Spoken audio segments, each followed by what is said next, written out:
Hello everybody, today I'm going to show you how to add a count for views. So for example, I have here in our community, I have here one comment. I already have a video that explains how I did this. Now I want to add right next to it how many views. Okay, so for that I need to add an action for the on click. So we have the repeater here, we have the action on item click in the action tab. You see right now it's only show the details screen, so when I click on it I get the details screen. So what I want to add now is increment value. I'm going to click here, increment,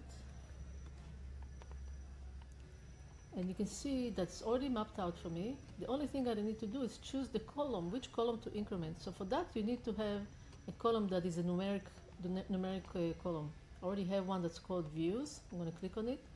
How many, by how many do you want to increment? The normal is 1, so I'm going to leave it at 1. I click save.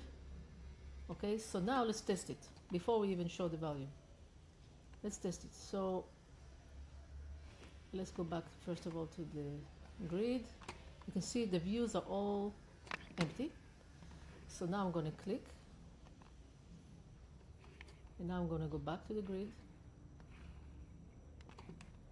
and you see this is the one I just clicked. Okay, so it incremented. So that works. Okay, so now we just need to show it. So the way I like to do things, I like to duplicate things because it just makes it easier. So I'm going to duplicate this one and duplicate this one and then rearrange them. I'm going to put this icon over here.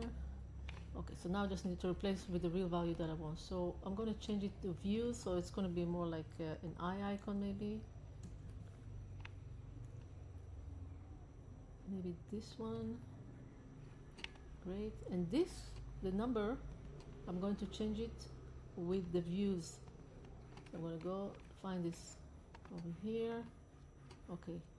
So you can see that the problem is that all of them say that it's basically not showing anything, but now it's showing the eye, right? So what I can do for now, I can go and I can put the number 0 on all of them, or I can make a condition that this eye is not going to show unless there is a value. Okay, so let's see how we do it. I'm going to click on it, and I'm going to go to behavior, show only when, and then I'm going to choose this value. Wait a minute, no, this repeater value, views, is not empty. Okay, and now you can see it's only showing when it's not empty. So that keeps it clean and neat. Okay, so now we have how many comments and how many views. That's it. Thank you.